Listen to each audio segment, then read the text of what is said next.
Fala cervejeiro, tudo certo? Aqui é o Diego Schneider.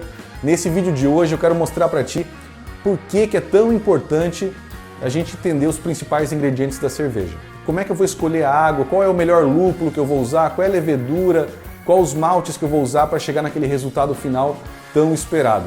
Isso faz sentido para ti, né? Então vem comigo que nesse vídeo a gente vai entrar a fundo em cada um desses itens para entender um pouquinho melhor e que tu consiga fazer uma cerveja top no final. Vem comigo!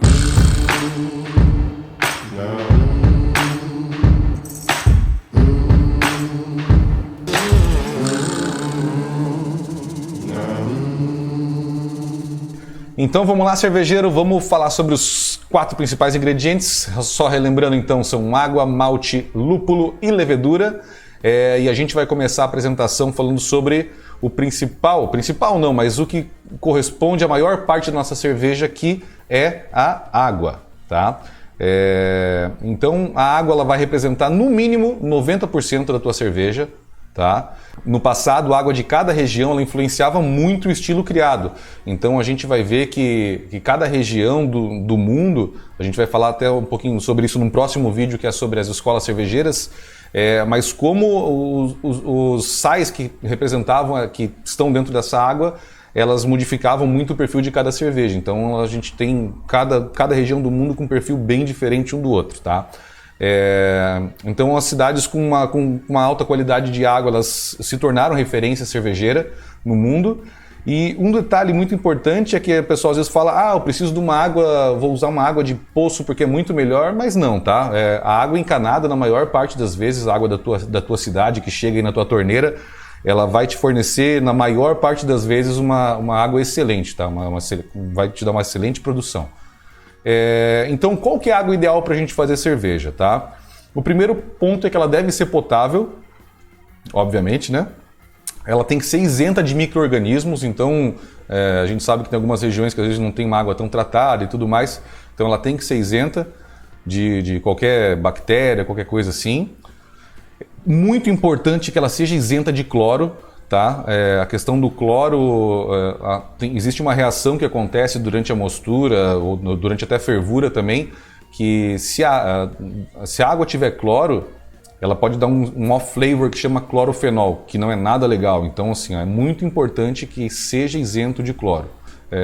A gente tem algumas opções que seriam ou a gente usar um filtro, né, de carvão ativado, que vai tirar boa parte desse cloro, ou a própria água mineral, que é como a grande maioria dos cervejeiros começa, que é comprando um galão de água mineral e ali tu sabe que ela está isenta de cloro. Tá? E também um ponto importante é que os sais minerais estejam em quantidade adequada. Uma água muito dura, que tenha muitos sais, pode, dependendo, não ficar legal num estilo de cerveja mais leve, mais claro, ou às vezes uma água que não tenha muitos sais no estilo de cerveja muito escuro também pode acabar fazendo um pouco de falta esses sais aí. Tá? E o que essa água vai interferir no resultado da minha cerveja? Ela vai interferir em vários pontos. Tá? O primeiro deles é o pH. A água que a gente vai escolher, o pH dela é muito importante para a gente fazer uma mostura, né? Para a gente fazer essa abraçagem. Um pH muito ácido ou muito básico pode interferir na eficiência, tá? da atuação das enzimas e tudo mais. Então esse é um detalhe importante. A gente tem também a dureza, que é o que a gente já comentou anteriormente ali, que é a quantidade de minerais que são dissolvidos nessa água. Então a gente vai falar mais para frente também ali, que são a questão dos íons da água, cálcio, magnésio, sódio, tudo mais, a gente já vai pincelar sobre eles. A alcalinidade também é muito importante, normalmente isso a gente tem num relatório de água que a gente recebe, ou num próprio encartezinho da água mineral que a gente vai usar, vai aparecer lá a alcalinidade residual, alcalinidade, que é o quanto essa água vai conseguir segurar o pH da mostura para evitar uma redução muito grande do pH e tudo mais. E ela também vai afetar eficiência, sabor, amargor e a limpidez da tua cerveja, tá? Esse eu acho que é o principal ponto. Os outros 3 tópicos que a gente falou ali são mais técnicos, um pouco mais químicos. Não é um fato muito importante para se preocupar nesse começo, mas é bom para tu já ir se acostumando com um pouquinho dessas palavrinhas aí que tu vai ouvir muito ao longo da tua vida cervejeira, tá? Mas esses então são os principais pontos. Vai afetar a eficiência, sabor, amargor e limpidez. Tá? Esses são 4 pontos que eu acho que são os principais na escolha de uma água, do tratamento de uma água e que vão te trazer uma excelente cerveja. Tá? Então vamos só pincelar rapidamente, tá, pessoal? Alguns principais íons, os principais sais que a gente tem na água e que a gente corrige também. Isso não é obrigatório fazer no começo das tuas braçagens, tá, gente? Eu estou passando aqui para vocês entenderem um pouquinho, para a gente pincelar mais por cima, mas já é importante para ir se familiarizando, tá? O principal, então, que a gente usa, às vezes faz uma correção ou outra, é o cálcio, tá? Ele é muito, muito importante para o funcionamento das leveduras durante a fermentação, não só para isso, tá? Isso aqui é um principal ponto, mas ele ajuda muito também na atividade enzimática durante a braçagem, durante a mostura, ajuda na limpidez também, ajuda na coagulação de proteína, então são diversos fatores aí. E o uso ali é de 50 a 150 ppm, é só números de referência para vocês terem uma ideia de quanto é que a gente usa. O segundo íon que a gente vai falar é o magnésio, tá? Ele ajuda muito como nutriente para a levedura, para fazer uma fermentação bastante saudável, isso é bastante importante também. Terceiro é o sódio, que é o sal, né? A gente pode usar como sal de cozinha, que é o cloreto de sódio, mas então ele ajuda, o sódio é muito importante, cuidar com a adição dele, porque em pequenas quantidades ele pode te ajudar a dar uma realçada na doçura da cerveja, trazer um pouquinho de corpo, só que se usado acima vai ficar salgado, tá? Então pode te dar um gosto muito mineral, então não é legal se usar em muita quantidade, né? Aí a gente entra aqui na questão dos sulfatos e cloretos, tá? Essa questão de sulfato e cloreto também dentro da água é bastante importante. A gente tem uma relação que se chama sulfato-cloreto, que é uma das principais correções que a gente faz na água, e essa relação entre esses dois. Quando tem muito sulfato, a cerveja tende a puxar um pouco mais, de ficar um pouco mais áspera, um pouco mais crisp, que a gente chama, né?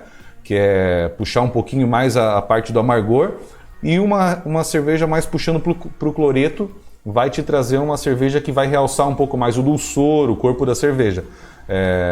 Então isso é bastante importante também, a gente não vai entrar muito a fundo, isso dá para fazer uma aula inteira só falando sobre relação sulfato-cloreto, mas só para vocês terem essa noção de relação sulfato-cloreto, como é que vai funcionar, tá? Então aqui só continuando, o cloreto contribui com o sabor e corpo da cerveja, né? Realça o sabor maltado. A gente tem a questão do bicarbonato também, que ela é muito, muito utilizado nas cervejas que a gente vai fazer, cervejas mais escuras, tá? Então o bicarbonato a gente acaba adicionando para evitar que o malte muito torrado jogue o pH lá para baixo, deixe uma cerveja ácida. Então isso é bem importante. Aqui, nessa tabela, essa é uma tabela bem clássica, tá? Vocês vão ver muitas bibliografias, muitos sites, muitos livros. São algumas das principais águas cervejeiras do mundo, tá? Então a gente começa com a água de Burton ali, Burton-on-Trent, é uma água bastante famosa pela dureza, tá? Isso é em Londres, se eu não me engano, e é uma água que é muito dura, tá? Essa é uma água que tem muitos sais.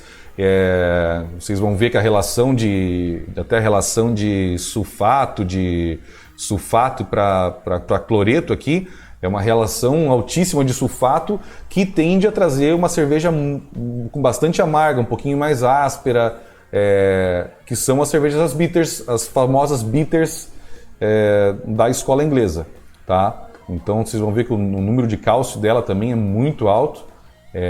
E essa é uma referência muito grande assim quando a gente vai falar de águas cervejeiras, tá? Para vocês terem uma ideia, embaixo a gente tem água de Pilsen, que é na República Tcheca, que é uma água extremamente mole, que é onde surgiu a cerveja Pilsen de verdade, que é uma cerveja, foi uma das primeiras cervejas extremamente claras e leves. Então vocês vão ver que ela não tem praticamente nada de sais. Tu vai ver, 6 de sulfato, 5 de cloreto, então ela é uma água realmente extremamente mole, tá, gente? E aqui a gente segue com mais algumas águas, a água de Munique já tem um pouquinho mais de cálcio do que em relação a Pilsen e por aí vai, tá? E aqui a gente entra num ponto que é onde eu devo pegar a água para fazer minha cerveja, tá? A gente tem 3 principais fontes, a primeira delas que o pessoal fala água de poço, a segunda é a água mineral de galão e a terceira é a própria água da rede, tá? A água de poço, muita gente fala, não, tem uma ótima água de poço, na casa da minha avó tem um poço que tem uma água maravilhosa. Às vezes a gente tem uma água muito boa num poço, às vezes tu acha que é muito boa para tomar, só que às vezes é uma água que tem muito ferro. Esse é um dos principais sais, íons, né, que a gente tem na água de poço, que normalmente pode te trazer um problema numa abraçagem, tá? Pode ficar com esse gosto de ferro mineral mesmo, pode trazer isso para tua cerveja no final. Então, muito importante se for usar água de poço é que se faça uma análise dessa água, tá, gente? Uma análise de água aí vai custar a partir, eu acho que de uns R$100 mais ou menos para fazer uma análise. Então é bastante importante que se faça essa análise se for usar água de poço.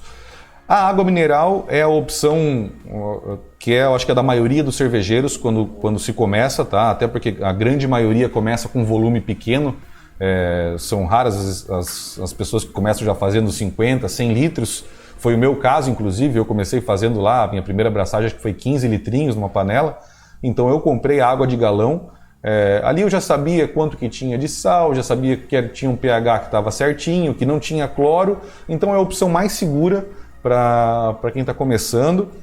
É fazer essa compra da água mineral, tá? É barato em relação aos outros insumos, então vale muito a pena.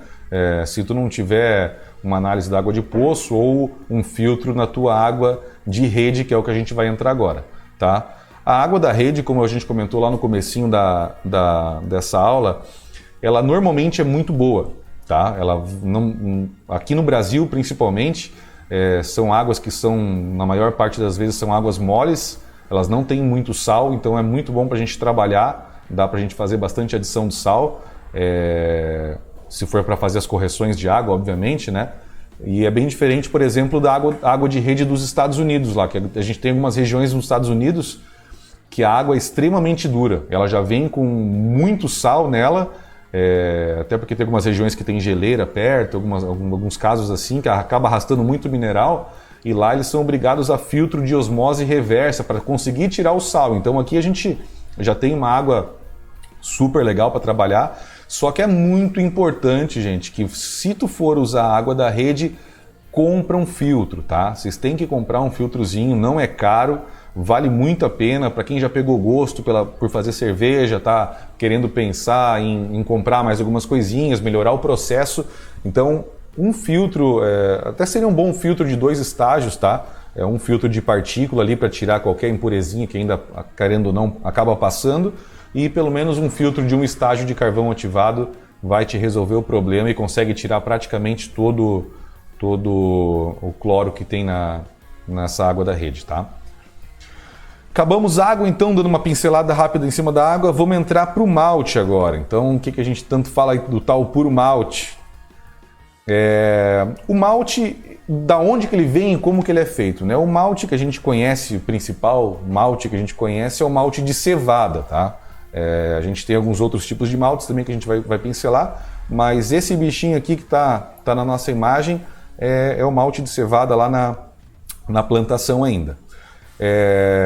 Esse malte aqui que está nessa plantação, ele é colhido, tá? Tem todo o processo de colheita e tudo mais, e ele vai para malteação. A cevada então vai para malteação, por isso que se chama malte. Então vamos lá, vamos falar agora sobre a malteação. Então a gente tem o malte, a cevada na verdade que foi colhida, né? E aí ela vai passar por esse processo de malteação. E o que é o processo de malteação?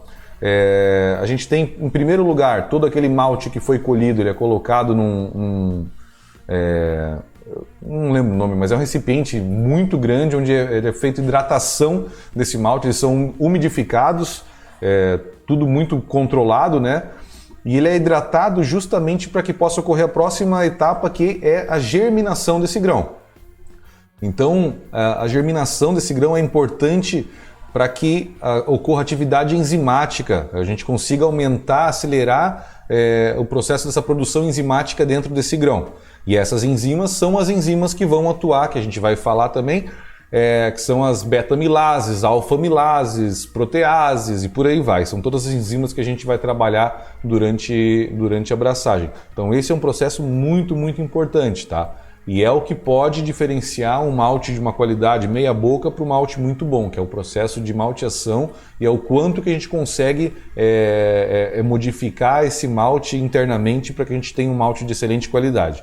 Tá? Então, terminando esse processo de germinação, que é realmente o grão brotar, a gente vai para a próxima etapa, que é fazer a secagem desse malte. Tá? Então, ele vai passar por esse processo de secagem para desidratar ele agora, tirar todo esse excesso de água que ele absorveu para poder germinar, e também para tirar esse pedacinho desse broto que é o que aconteceu durante essa germinação, né? Então a gente não quer esse pedacinho desse broto ali, então ele é retirado nessa parte da secagem, tá? E por que a gente tem que maltear o grão? A gente já falou por cima ali, mas só para recapitular então, ele serve para a gente fazer ativação e formação enzimática, tá? Para fazer essa modificação desse endosperma, que é pegar esse amido que estava dentro do grão já, e a gente consegue tornar ele muito mais solúvel, para que a gente consiga aumentar também a questão de eficiência na hora que a gente vai pegar esse grão, vai moer, vai colocar dentro da panela. Essa parte dessa modificação e de tornar esse amido mais solúvel, ele é muito importante para a gente, tá? Conseguir uma eficiência maior, conseguir extrair mais, converter mais desse amido para açúcar com menos malte, né? E a terceira parte mais importante, eu acho que é do porquê maltear o grão, é justamente criar as camadas de sabor, aroma e cor, tá? Então, de um tipo de cevada só surgem toda aquela imensa variedade de cores, sabores e aromas que a gente consegue extrair nas cervejas, tá? Outro detalhe importante é que a gente acaba falando em malte, só malte, e normalmente é a cevada, mas a gente pode maltear diversos outros grãos, tá? O mais conhecido deles é o trigo, tá? Então a gente tem as cervejas de trigo aí que são famosas, muito antigas e eu acho que para a grande maioria dos cervejeiros foi a porta de entrada. Então a cerveja de trigo ela usa esse trigo malteado também, que é o mesmo processo da cevada, que a gente pega o grão do trigo lá, faz a hidratação, a germinação, a secagem e acaba usando ele para fazer a cerveja. Normalmente as cervejas de trigo, só para vocês terem uma ideia, normalmente é 50% malte de cevada, 50% malte de trigo, tá? Então é bem interessante, ele traz um perfil diferente para a cerveja, ele tem uma carga proteica bem grande, então ele ajuda muito na espuma e tudo mais. Então eu acho que é o mais famoso de todos os outros grãos que a gente vai ver agora. Então a gente pode também maltear o arroz, o milho, a aveia, o centeio e o sorgo também, tá? Desses todos outros que eu falei, acho que mais comum de a gente encontrar malteado, apesar de mais comum na verdade não, porque todos os outros são até um tanto difíceis de achar, mas o que a gente mais usa é a aveia e o centeio malteado, tá? São pouquíssimas maltarias que fazem ainda, principalmente a aveia maltada, é bem difícil de achar, mas é um malte bem interessante de se usar também. E o sorgo, como curiosidade, fica aqui, ele é um grão que ele é utilizado muito para fazer cerveja sem glúten, tá? Então tem alguns cervejeiros, até cervejeiros caseiros que eu já conheci, que acabava malteando sorgo em casa para fazer cerveja sem glúten, porque ele não gera esse glúten, né, que a gente tem no grão da cevada e no grão do trigo, que acaba gerando esse mal-estar para pessoas que são celíacas ou que têm algum tipo de intolerância. Tá? E o que malte vai influenciar na cerveja? Tá? A gente já passou alguns pontos aqui, vamos realçar. Então, ele vai interferir na cor da tua cerveja, de acordo com o nível de tosta, né? O sabor também está muito ligado. Formação e retenção de espuma, eu acabei de comentar ali sobre o trigo, né? O trigo tem uma carga proteica gigantesca que ajuda muito na formação e na retenção. E a gente tem alguns outros maltes também, o malte Carapios é um exemplo que é bastante famoso, que o pessoal usa para ajudar na formação e retenção de espuma, que tem uma alta carga proteica. O malte também vai ajudar muito, vai interferir, influenciar na verdade, né, no sabor, no corpo da cerveja, um corpo mais leve, um corpo mais pesado, e no pH também. Tá? Essa questão do pH até é interessante falar. As cervejas mais escuras, os maltes mais escuros, na verdade, quando a gente torra esses maltes numa temperatura mais alta e que a gente consegue uma cor muito mais escura, eles também abaixam o pH, eles ficam mais ácidos, tá? Então, cervejas que têm muito uso de malte escuro, a gente usa lá, vamos pegar as Stouts, Imperial Stout, até algumas Black IPAs. Eu já peguei algumas cervejas desses estilos assim que estão extremamente ácidas, porque quando a gente vai usar muito malte escuro, é interessante que a gente faça uma correção de água ali para compensar um pouco dessa acidez que esse malte escuro vai te trazer, tá? E aqui a gente vai entrar agora sobre os maltes, o que são os maltes base e os maltes especiais, tá? O malte base normalmente são os maltes mais claros, tá? Aí vai entrar malte Pilsen, malte Pale Ale, malte Viena também entra, que ele é um pouco mais clarinho. E o que eles vão te agregar, tá? Por que a gente precisa usar tanto malte base? Eles têm um poder diastático muito bom em relação aos maltes especiais, tá? E o que é o poder diastático? É o quanto de enzima a gente tem ativa dentro desse grão para poder fazer essa conversão durante a abraçagem, tá? Então, a gente precisa de bastante malte base para poder converter o amido em açúcar durante a abraçagem, durante a mostura. Tá? Então, se a gente tentar fazer uma mostura aí com 100% malte especial, vamos pegar um malte cristal, alguma coisa assim, a gente não vai ter, a conversão vai ser muito baixa, a gente não vai conseguir converter aquele amido em açúcar, justamente porque falta esse poder diastático, falta enzima para poder trabalhar e fazer essa conversão. Então, por isso que a gente precisa desse bastante malte base, bastante malte claro e que tenha poder diastático para fazer essa conversão. Tá? E é por isso que entra o próximo tópico, que é que em geral eles representam grande porcentagem do grist. Tá? Se alguém não está familiarizado com a palavra grist é o conjunto de maltes que tu usa quando tu vai formar uma receita. Então, eu vou usar, o meu grist é 90% de malte Pilsen e 10% de malte Melano, por exemplo, alguma coisa assim. Então isso é o que a gente chama de grist. Então tu precisa de bastante malte base para poder formular esse grist e ter uma boa conversão, uma boa eficiência na tua cerveja. Tá? E é o malte base que vai fornecer a grande parte dos açúcares fermentáveis da tua cerveja.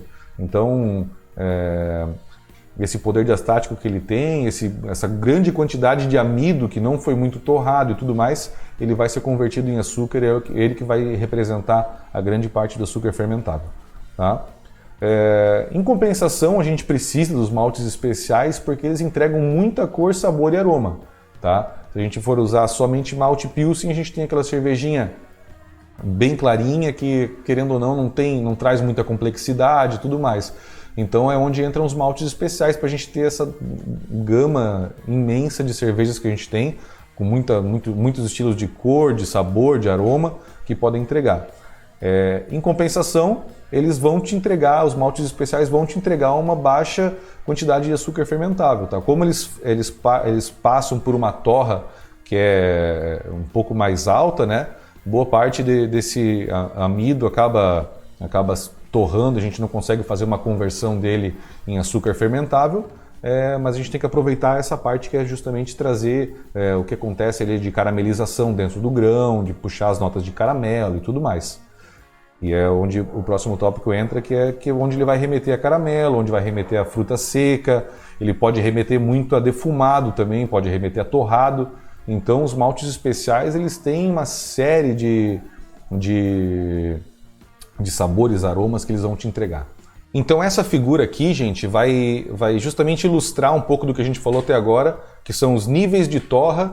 E aqui são uns 3, 4 tipos só de malte, tá? de tipo de torra diferente, mas a gente tem Cada maltaria tem uma gama gigante de maltes de várias cores, maltes caramelados, malte torrado, que puxa mais para um perfil, mais para outro. Então isso varia bastante de maltaria para maltaria, tá? Tem alguns maltes que remetem até... Tem uma maltaria aqui em Santa Catarina, da maltaria Blumenau, que eles têm um malte que remete muito a amendoim, que é um negócio bem diferente, que eu nunca tinha visto em até maltarias alemãs ou belgas. É um malte muito legal. Então a gente tem muita coisa interessante para poder usufruir desses tipos de torra e caramelização de malte e tudo mais, tá? E assim a gente finaliza a parte de malte e vamos entrar agora na parte do lúpulo, nosso terceiro ingrediente da cerveja, que vai trazer a parte legal, que é amargor, sabor e muito aroma daquela ipazinha, aquela APA que todo mundo gosta, né? Então vamos lá. O que é o lúpulo então? O lúpulo é uma planta trepadeira, tá? Ela chega até 7 metros de altura, é bem grande, tá? Eu tenho uma foto que eu coloquei logo para frente na apresentação, vocês vão conseguir ver, realmente as plantações são bem grandes. Ela é uma priminha da nossa conhecida cannabis ativa, a famosa maconha. Outra curiosidade dela é que ela pode crescer de 20 a 30 centímetros por dia, tá? Isso é bastante coisa, a gente imagina, crescer uma régua de 30 centímetros assim em questão de um dia é muita coisa. E ela produz as flores, os cones, né, que a gente conhece mais por cone, que são utilizadas na cerveja, tá? Aqui então tem uma imagem de uma plantaçãozinha de lúpulo, que é no Brasil inclusive. A gente tem poucas ainda no Brasil, o lúpulo é muito mais utilizado, as plantações são muito mais comuns na Alemanha, nos Estados Unidos, em algumas regiões específicas, mas aqui a gente consegue ver bem o tamanho que eu falei para vocês, de 7 metros de altura, é bem grande, tá? É bem interessante. E vamos seguindo. E para que o lúpulo serve então? O lúpulo ele tem várias funções na cerveja, tá? Ela vai servir para te dar amargor, sabor e aroma, em primeiro lugar, e ela tem a propriedade bacteriostática, então ela serve como um bactericida para a cerveja para evitar que tenha uma contaminação, alguma coisa assim, então ela ajuda bastante nesse sentido. Até tem a velha historinha da IPA, né, que ela foi criada porque foram colocando mais lúpulo para que a cerveja durasse uma viagem inteira de navio. E aí sim surgiu ali a IPA, né? Em resumo. Mas então ela tem essa propriedade bacteriostática que foi uma das primeiras propriedades que eles conseguiram enxergar no lúpulo lá atrás, no começo da descoberta do lúpulo. E ele também serve muito como estabilidade de espuma, porque apesar de ser um vegetal, né? Ele tem bastante proteína, então essa proteína ajuda bastante também a manter a espuma, a estabilidade da espuma, tá? E como que a gente pode usar esse lúpulo? O mais comum que a gente tem hoje, e há muito tempo já, é durante a fervura.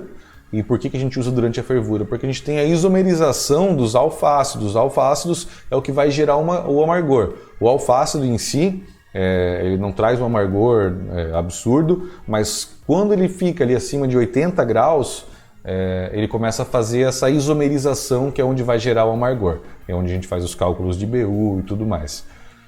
E ele pode ser usado em formato de pellet, que é o que a gente mais conhece, de flores, de plug, de extrato e de óleo, tá? Então o pellet é o mais comum. Aqui eu coloquei até uma imagem para ilustrar. Então o pellet é esse aqui, que é o prensadinho, tá? Ele é bem prensado, ele é bem moído e bem prensado.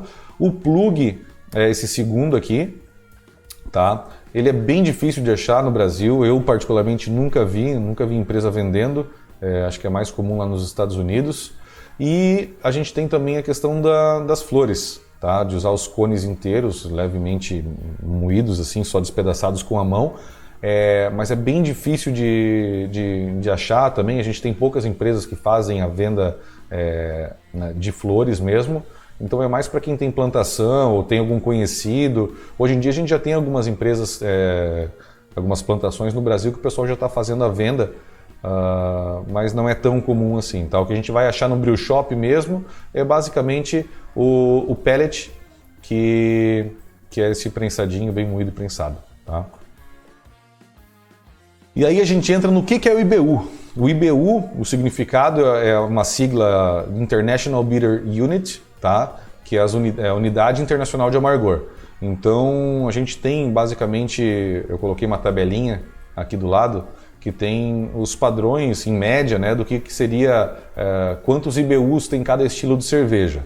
Tá? Ele vai medir então o nível de amargor de cada cerveja. Aqui a gente tem alguns estilos, tá? E vamos pegar, por exemplo, aqui uma German Pilsner, vai ficar na faixa de 33 IBUs. A gente tem uma Baltic Porter, vai ficar na faixa de 30 IBUs e por aí vai. Tá? Então vamos falar agora um pouquinho sobre as técnicas de lupulagem. Tá? A gente tem diversas técnicas de lupulagem. Tem lupulagem durante a mostura, durante a fervura, as técnicas de lupulagem a frio, que são mais conhecido como dry hopping. Então a gente vai passar um pouquinho rapidamente por cada uma delas. Tá? Também é um assunto muito extenso, a gente pode ficar falando por horas e horas aqui só sobre parte de lupulagem, mas vamos dar uma pincelada por cima aqui para vocês entenderem um pouquinho algumas técnicas. Tá? A primeira é chamada de mash hopping, é uma técnica não é muito utilizada atualmente, tá? E o mash hopping é a lupulagem durante a mostura, tá? Então é colocar o lúpulo lá junto com os grãos, só que não faz muito sentido, não tem isomerização de alfácido, não vai tirar amargor. Normalmente ele é para trazer mais um perfil de sabor para a cerveja, mas enfim, é muito pouco utilizado hoje em dia, tá? O segundo é o First Wort Hopping, a sigla é FWH, que é fazer a adição do lúpulo antes de começar a fervura. Tá? As lupulagens clássicas vocês vão ver, vão pegar algumas receitas e tudo mais. Normalmente as lupulagens começam ali nos 60 minutos, que é onde a panela abre, fervura, tu faz a adição dos lúpulos, né? Nesse caso do First Wort Hopping, tu faz a adição já na hora que tu começa a esquentar o mosto ali para entrar na fervura, tu já coloca os lúpulos. É um assunto bem que gera muita polêmica. Alguns falam que ajuda para ter um amargor mais limpo, manter o sabor do lúpulo na cerveja, mas até hoje tem várias discussões se funciona, se não funciona, mas enfim, fica aí até para estudo de vocês, depois que quiser dar uma olhadinha mais, ou fazer um teste. Eu já fiz também, a cerveja ficou bem legal, mas não cheguei a fazer uma do lado da outra para ver como é que isso ia de fato impactar na cerveja. Tá? O terceiro método de lupulagem é o mais comum, mais famoso, mais utilizado, que é fazer a adição na fervura, tá? Durante a fervura. Então a gente tem, de acordo com as receitas aí, a gente tem fervura, algumas técnicas que tu vai adicionando só no comecinho, lá tu pega umas cervejas mais clássicas, mais claras, tu tem algumas adições às vezes que é só lá nos 60 minutos, um pouquinho de lúpulo para dar amargor e só. A gente tem algumas IPAs mais modernas aí que toda a parte de lupulagem é lá no final da fervura, justamente para tu conseguir agregar um pouquinho mais de sabor e não perder tanto aroma durante essa fervura e tudo mais. Então esse é o mais comum, tá? Onde de fato vai ter a isomerização do alfácido, que é onde vai gerar o amargor da cerveja e vai te trazer bastante sabor, e essas adições lá para o final tendem a manter um pouco de aroma. Tá? A adição no Whirlpool, também eles falam de adição no Flame Out, né? Que é aquela adição de lúpulo quando tu desliga o fogo, acabou a fervura, tu desliga a panela, faz o Whirlpool, que é fazer o clássico redemoinho, né, para a gente ter a coagulação da proteína, fazer aquele cone que vai ficar bem bonito lá embaixo, com toda a proteína coagulada, bonitinha. É nessa parte que a gente faz as adições no Whirlpool, tá? Então, o porquê que a gente coloca o lúpulo nessa parte? É justamente para não ter tanta isomerização. A gente já vai ter apagado o fogo, ainda tem calor para isomerizar lúpulo, tá? Vai gerar um pouco de amargor, mas tu tem menos perda de aroma.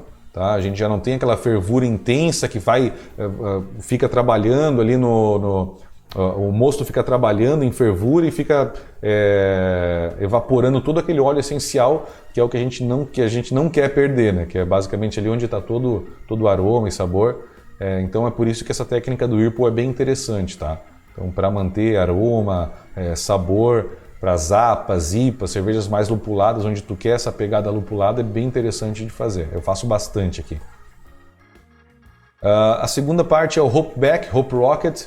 Essa é uma técnica em que depois da fervura a gente tem um dispositivo que o mosto vai passar por esse Hop Rocket, que vai estar cheio de lúpulo, e ali ele vai pegar, o mosto já vai estar um pouco mais frio, então esse mosto vai passar por essa cama de lúpulo gigantesca, e aí é para extrair, e justamente para tu não ter a perda nenhuma nenhuma não, um pouco tu vai ter perda, né? Mas para evitar ao máximo perder esse aroma. Então, como é um sistema fechado, todo esse lúpulo vai estar dentro de como se chama rocket, porque de fato parece um míssil mesmo, é uma cápsula onde todo o lúpulo está ali dentro e o mosto vai passar por ele. Foi feito justamente para tentar manter o máximo possível de óleo essencial e de aroma e de sabor e não perder nada disso na fervura. Tá? Aqui a gente entra nas técnicas de lupulagem a frio, que são a parte de dry hopping, né? O que é o dry hopping, né? Para quem ainda não chegou a ver essa parte, é a adição do lúpulo na parte fria. Já com a cerveja está basicamente pronta, fermentada, a gente vai jogar o lúpulo direto no fermentador. Tá? Por que a gente faz isso? A gente faz essa adição do lúpulo no dry hopping porque a gente quer aroma. Tá? Ele vai contribuir também com um pouco de sabor, vai contribuir em alguns casos com um pouco de amargor também. Isso é uma coisa que não se acreditava no passado, falava que o lúpulo no dry hopping não trazia amargor, ele traz sim. A gente tem uma carga de polifenol gigantesca, uma carga de vegetal, carga de polifenol no lúpulo, que pode te trazer um pouco de amargor também. Tá? Mas a principal função é trazer aroma, é a gente diluir esses óleos essenciais que estão no lúpulo, pegar esse óleo essencial, então incorporar na cerveja e a gente ter aquela porrada de aroma que a gente sente numa IPA, numa APA. Então essa é a principal função do dry hop. Tá? Outra técnica de lupulagem,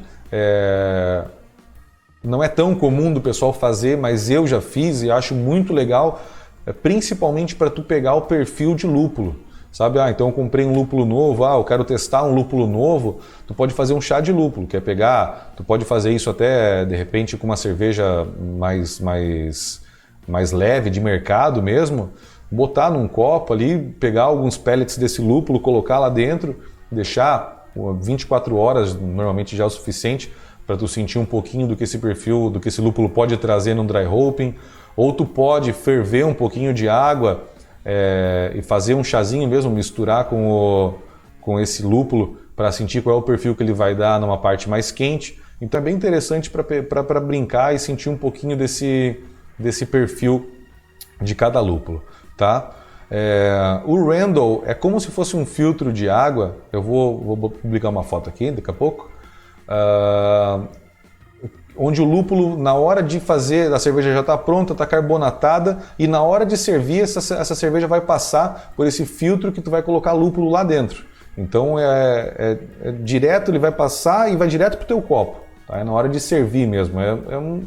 É difícil de achar, sabe? Alguns poucos bares que eu visitei chegaram a fazer, mas não é comum. Às vezes em festival tu acha alguma coisa, mas a questão do Randall eles usam até mais com fruta ou com café do que com o próprio lúpulo, porque acaba que não extrai tanto perfil assim do lúpulo não. A gente tem aqui lupulagem contínua. Essa questão de lupulagem contínua até entra lá na parte de fervura, tá? Ela já tem um pouco mais de tempo, mas tem algumas cervejas, a Sierra Nevada, se eu não me engano, americana, ela tem algumas cervejas que faz essa lupulagem contínua, que é adição a cada 5 minutos, então é uma coisa bem doida também. Diz que extrai muito perfil, muito aroma, então é uma técnica legal também. Eu não cheguei a fazer ainda, mas é bem interessante. Então vamos entrar agora no último ingrediente, que é a levedura, tá? Que é o que faz toda a mágica acontecer. Então a gente trabalhou agora até aqui, cuidou da água, escolheu os maltes, escolheu os lúpulos, as técnicas de lupulagem, como é que a gente vai fazer, e agora entra a tal da levedura para fechar o ciclo todo e fechar com chave de ouro e trazer a cerveja para a gente. Tá? O que é a levedura então? Tá? A levedura é um fungo unicelular E ele foi descoberto lá em 1857 só, tá? Pelo Louis Pasteur. Até 1857, muitos povos, desde que começou a cerveja lá nas antigas, eles achavam que era uma coisa mágica que acontecia, que tinha o deus da cerveja que fazia aquela coisa doce virar uma coisa que gerava álcool, eles ficavam alegres. Então eles endeusavam aquele líquido justamente porque eles não sabiam que existia uma levedura que fazia essa conversão do açúcar no álcool, tá? E para que ele serve, né? Então a levedura vai realizar a fermentação da cerveja, que nada mais é do que transformar o açúcar em álcool, tá? E também transformar o açúcar em CO2. Essa questão do CO2 até é interessante, é por isso que a gente usa, vocês já conhecem, a grande maioria aí já deve ter feito alguma coisinha de cerveja, mas por isso que a gente usa os famosos airlocks, que vão em cima do fermentador, ou usa-se uma mangueirinha, alguma coisa, porque se deixar o fermentador simplesmente lacrado, vai explodir tudo, tá?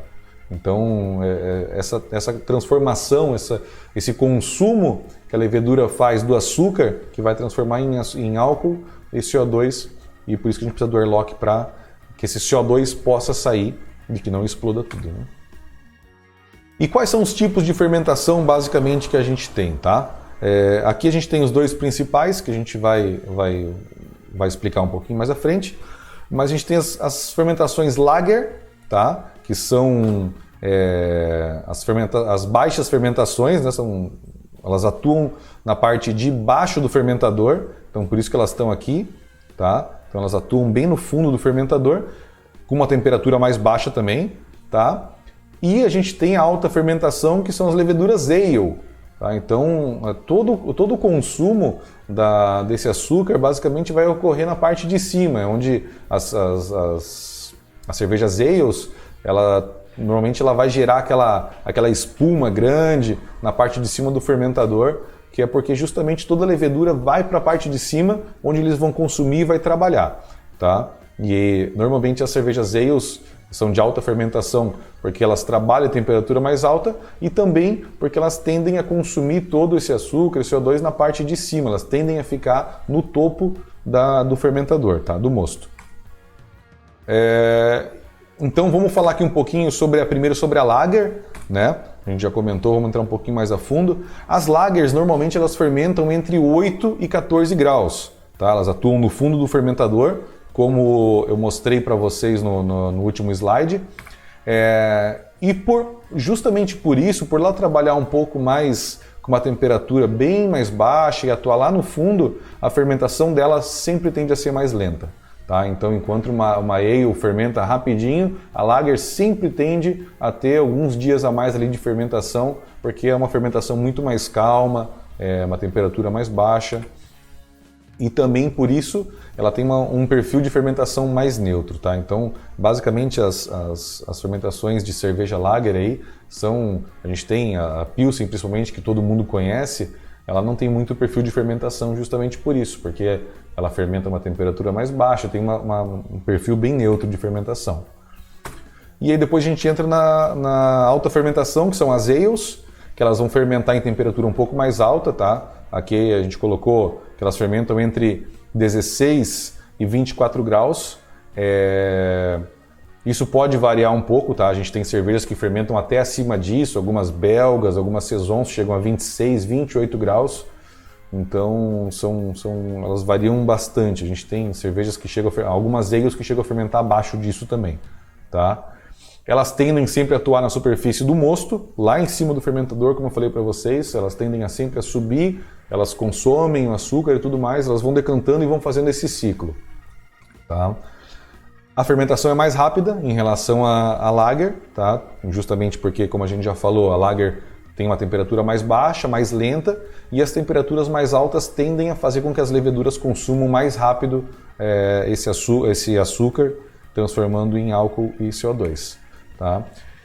E essa fermentação de temperatura mais alta, ela tende a trazer um perfil de fermentação muito mais frutado, condimentado. Então, enquanto as lagers aí trazem um perfil bem neutro, que às vezes tu nem sente nenhum perfil de fermentação, Nas ales a gente tem muito perfil, as leveduras belgas principalmente, que trabalham em temperatura um pouco mais alta, elas vão te trazer fruta, vão te trazer especiarias, condimentado, então é bem interessante. Tá? E por último a gente tem a cerveja de fermentação espontânea, as wild, as selvagens, leveduras selvagens e tudo mais. As cervejas de fermentação espontânea são basicamente fermentadas por bactérias e leveduras encontradas no ambiente, tá? Então, dentre essas bactérias e leveduras, a gente tem as mais conhecidas aí, são as Brettanomyces, as bretas, quando conhecidas aí pelo meio cervejeiro, o Pediococcus e os Lactobacillus, tá? Elas são muito comuns na escola belga, tá? Então, os dois estilos mais conhecidos aí de fermentação espontânea, fermentação selvagem, são as lambics e as gueuze, tá? São os estilos mais conhecidos, são da escola belga, como eu já falei. E a fermentação dela é muito lenta, tá, gente? Então, uma fermentação aí espontânea de uma lambic, normalmente ela não fica pronta em menos de 1 ano. Tá? Então é um processo bem lento, elas vão consumindo, às vezes, açúcares que não são fermentáveis pela Saccharomyces, que é a levedura que a gente normalmente trabalha, né? Então essas bactérias e leveduras selvagens, elas conseguem consumir esse açúcar diferente para gerar uma cerveja com resultado sensorial no final bem diferente do que a gente está acostumado. Aqui tem uma foto, até coloquei para vocês terem uma ideia do que é uma fermentação espontânea de uma wild, né? Normalmente elas são feitas em barris de madeira, algumas são feitas até em potes de barro, é um negócio bem diferente mesmo, elas criam essa película em cima aqui, é uma espuma mesmo, são as bactérias trabalhando, tá? Elas criam uma película que a gente chama, então é bem interessante mesmo. Então vamos lá, vamos entrar na parte das formas de uso agora, como é que a gente encontra essas leveduras no mercado, como é que vem, é líquido, é pó, como é que funciona.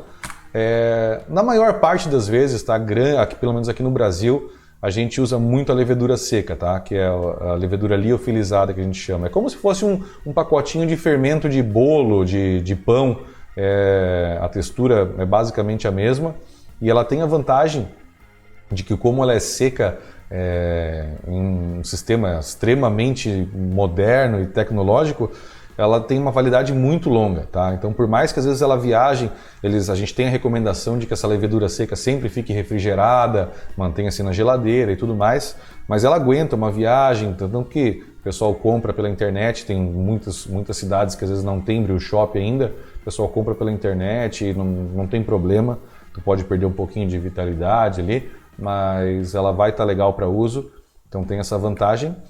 E uma desvantagem é essa menor variedade de cepa. O que é a cepa? Um pacote de fermento tu consegue produzir um monte de estilo de cerveja.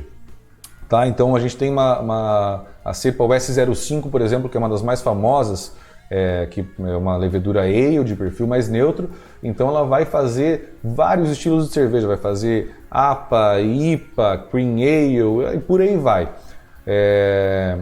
Então a gente tem, assim, é um tipo de levedura que vai produzir vários estilos, tá? Quando a gente entra no próximo estilo de levedura, que é a levedura líquida, a gente tem muito mais variedade, e é o que vai acontecer, que cada levedura líquida dessa é específica para produzir um estilo de cerveja. Então a gente tem uma levedura líquida, por exemplo, que ela é feita com base é o fermento da cerveja belga, estilo tal, ela é específica para produzir aquele estilo.